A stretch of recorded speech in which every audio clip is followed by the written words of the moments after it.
Good evening, everybody. Welcome into the High School Sports Zone. My name's Jake Durant. Joining me is our trusty co-host, Peter Curry. Hi. Peter, we're reaching the point of the season now where teams are starting to punch their tickets to the playoffs. The two teams going head-to-head on the field were the Iron Mountain Mountaineers and the Calumet Copper Kings. That's where we're going to start is our game of the week for our 3 and Out.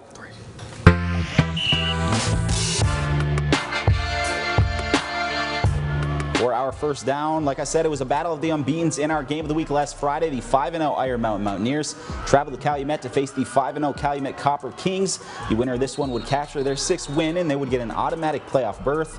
This game would not disappoint. Iron Mountain would lead the game 15-6 with just over 2 minutes remaining. Calumet would not go down easily. Copper King quarterback Scott Locust would connect with Peter Larson on a deep pass play to make it just a 1-point game. Calumet, they would get the ball back late and have one final chance to win the game, but the desperation prayer would not be answered.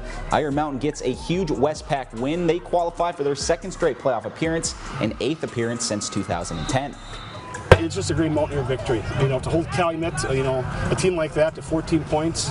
We had the short side of the field early on in the first half. We gutted it out to get up 7-6 at the half. And, we talked about winning one more play than Calumet here tonight, and that's what happened. All right. Calumet's a good team. They're a really good team, well coached. They earned my respect, and I think they earned our team respect. A little defense there at the end of the game. Defense wins championships, and it's the one right there. Congratulations to the Mountaineers on the hard-fought victory. I remember early on in the season when we went to the Iron Mountain training camp, and kind of going into this year, I thought they had lost a lot of talent and they wouldn't be as good as they were last year. But I remember all their players kind of laughing at that thought and saying, we are very confident in who we have returning. We have guys who we think are going to step up, and they're doing just that. Yeah, their star quarterback is a true leader, and it shows. And then they got Evo on both sides of the ball. Evanchevich Hines, he's a complete dog. I was surprised to see, though, that the game was as close, but it was the best game so far that I've seen. The Hematites hosting the Model Towners. With the second quarter winding down, John Corkin, he's going to drop back and find Chase Jensen wide open for 6. Hematites would go into the half up 30-8, but Gwynn, they did not stop fighting. You got to check out this dime from Caleb Anderson to Shafar Evans in the back of the end zone. That would give Ishpeming the 30-22 lead. In the fourth quarter, the Model Towners would tie this thing up. Gwynn running the quarterback draw. Anderson crosses the goal line. That's going to tie the game at 30. This one would go into OT. Gwynn would win the toss. They would elect to receive. And in that overtime period, Model Towners attacking. Anderson going to throw it up to James Harnick. He's coming down with the ball, but hold on 1 minute. There is a flag for offensive pass interference. Gwynn can't believe it, including their head coach, Deion Brown, who got called for an unsportsmanlike conduct. That would back Gwynn up 25 yards on 4th down. The Model Towners cannot convert, setting up the game-winning touchdown by Corkin, who slices up the middle. The Hematites win a thriller 36-30. So another heartbreaking defeat for the Gwynn Model Towners. Now remember, to open up the season, they lost an overtime game against Bark River Harris.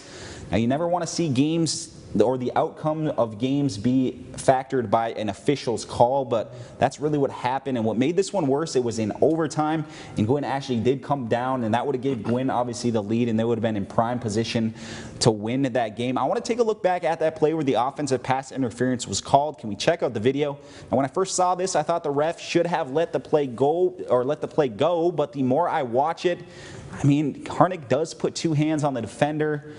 The defender's not really getting his head turned around, and I guess he does push off, and it does create a little space, but this is overtime. This is a hard-fought game. You gotta let the kids play. I don't think you can make that call. It's a contact sport, so I'm confused on what was wrong with that. The kid, he didn't fall in the blue, so he was just opening up space for himself. That you see that all throughout the game. You see that on the offensive and the defensive line. So I don't see why it was such a big deal for this touchdown, but it cost Gwynn their 1st win of the year.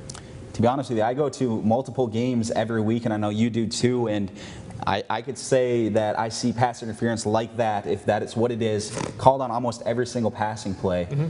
Kids do put their hands up to get up, and I think if it's not a clear push to the football, a real push to the chest, I don't think you can call it. Yeah, it's tough to see.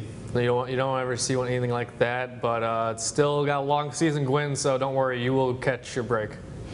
We're going to end our 3 and Out with our third down bold predictions. Last week, I predicted the Westwood Patriots would go to Hancock and leave with a win over the Bulldogs. And I'm happy to report that I was right on the money. The Patriots left Hancock with a 36-23 lead or win.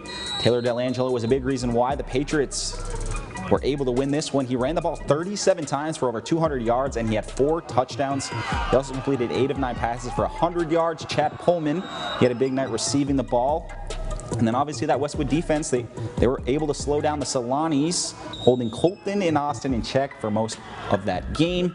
This week, I'm going to go back. I think Gwynn, they're going to be very motivated. They're upset about that loss last week, and they've been winless, so I think they're motivated. I think they're going to get their first win this season. I think they're going to get a win at home against the Norway Knights. Yeah, and I can appreciate that because I've wanted Gwynn to win the past few weeks, so hopefully it will go their way. But I'm going to make yet another extremely bold prediction, and I'm taking Hancock over the undefeated Iron Mountain Mountaineers. Now, the Iron Mountain has already made the playoffs with their 6th win last week over, Calumet, so I think they'll be taking a step back this week. I believe that the Solani brothers duo in Hancock could cause some serious problems for the Mountaineers. I think the Mountaineers are more of a running team. Yes, their defense is probably one of the best in the UP, but I do think Colton Solani will find his brother for more than a couple touchdowns, and Marcus Johansson isn't much of a passer in my opinion. So I think Hancock's defense really needs to step up their game and hold down the fort, and as long as the offense decides to show up for Hancock, I think Hancock is going to take this one. So we'll see. I do like that pick. Later in the show, we're going to reveal where we're going to be heading for our next game of the week. But first, we're going to catch up with the red-hot Negaunee Miners. After dropping their first 2 games of the season, they have rattled off 4 straight wins. So what has changed? The Miners are going to answer that question next in the Sports Zone.